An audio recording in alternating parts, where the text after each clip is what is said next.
Cathéter veineux périphérique, version audiovisuelle, procédure de soins.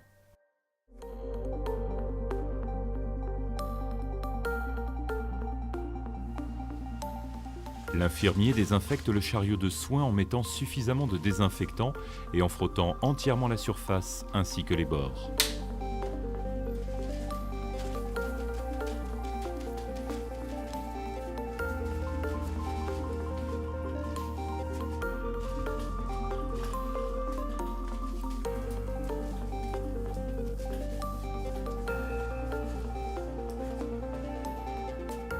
La disposition du matériel sur le chariot doit satisfaire les principes d'hygiène, d'asepsie et de sécurité.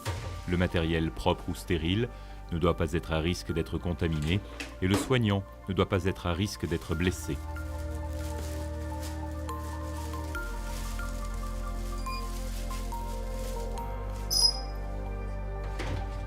Pour l'antisepsie, un flacon de chlorhexidine alcoolique à 2%.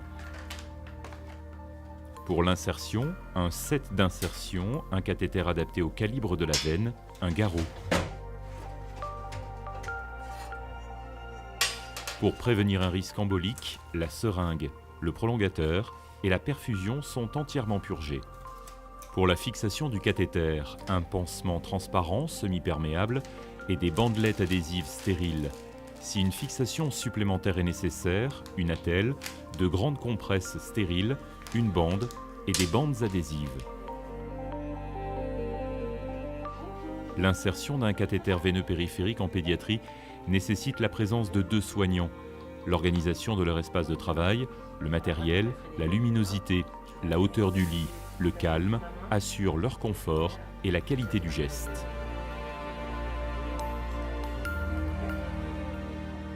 L'identité du patient est vérifiée. Sur le set d'insertion sont représentées 5 recommandations nécessaires à ce soin. L'hygiène des mains, les gants de soins, l'antisepsie, la fixation et la visibilité du site d'insertion et la documentation du cathéter. Le matériel contenu dans des emballages stériles individuels est déposé dans le set ou disposé ouvert sur le chariot.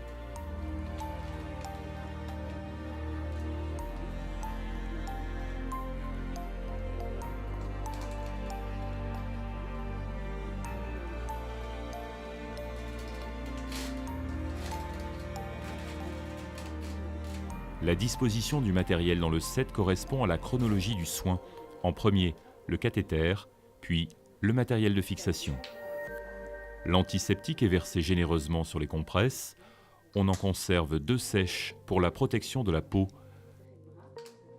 L'hygiène des mains est pratiquée immédiatement avant le premier contact avec le patient.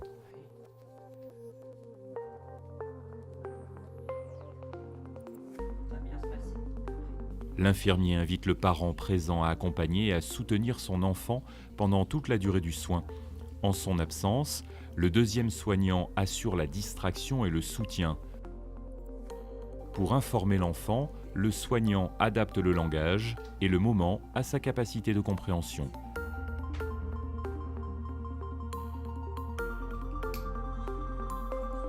L'infirmier pose et serre le garrot, repère la veine et relâche le garrot.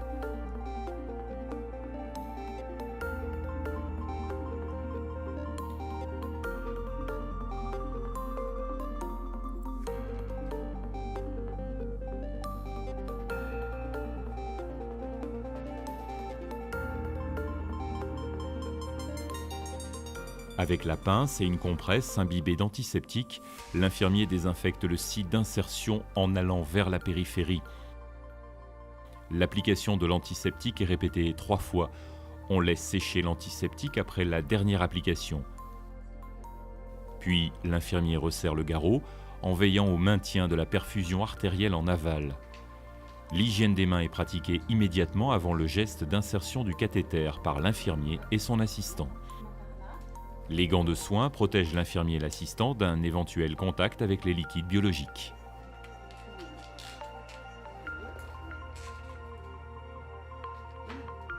Au moment de l'insertion, l'assistant maintient l'enfant, le rassure, le distrait et serre l'infirmier.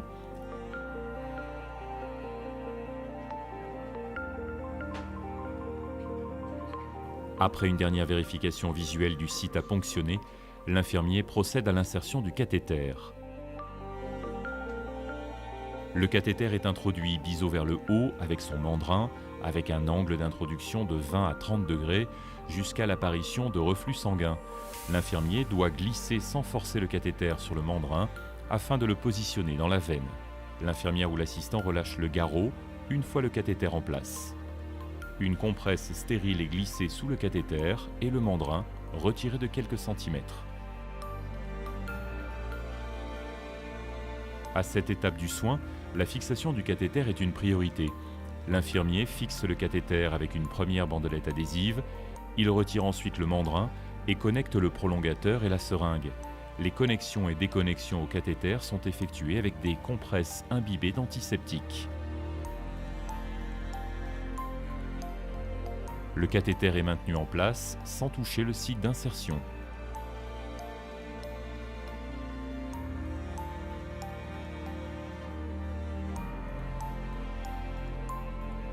La perméabilité est vérifiée en pratiquant un reflux et en administrant le sérum physiologique.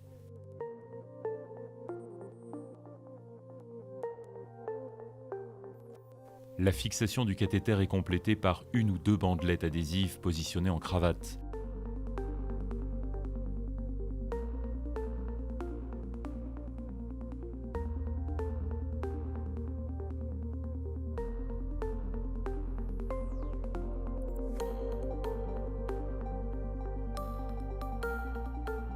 Le pansement transparent, semi-perméable, est appliqué sur le cathéter et la peau en éliminant toute présence de bulles d'air. Du NaCl 0,9% est administré afin d'éliminer le sang contenu dans le prolongateur.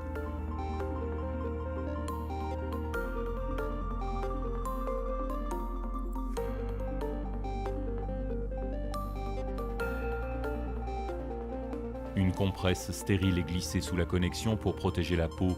Lorsque la telle est nécessaire, elle doit être adaptée à la taille de l'enfant, capitonnée et modelée pour son confort et sa sécurité. Le coude, le pied, le poignet sont installés en position physiologique. L'infirmier fixe la telle sans provoquer d'effet garrot en amont du point de ponction et en limitant le contact des parties adhésives avec la peau. Lorsque pour des raisons de sécurité la voie doit être protégée, le pansement est recouvert d'une bande. Le robinet est entouré d'une compresse stérile afin de protéger la peau. La bande permet un accès facile à la zone d'insertion et au cathéter afin de pratiquer les surveillances. La présence d'un seul signe localisé, rougeur, œdème, douleur, chaleur, écoulement et induration, est une indication au retrait du cathéter. Le cathéter est retiré dès qu'il n'y a plus d'indication à son maintien. L'hygiène des mains est pratiquée après le contact avec des liquides biologiques et après le contact avec le patient par l'infirmier et par l'assistant.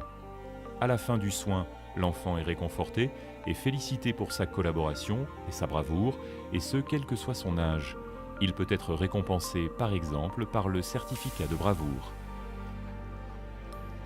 Le type de cathéter, la taille du cathéter, le lieu d'insertion et la date de pose, ainsi que le comportement de l'enfant, sont documentés dans le dossier informatisé.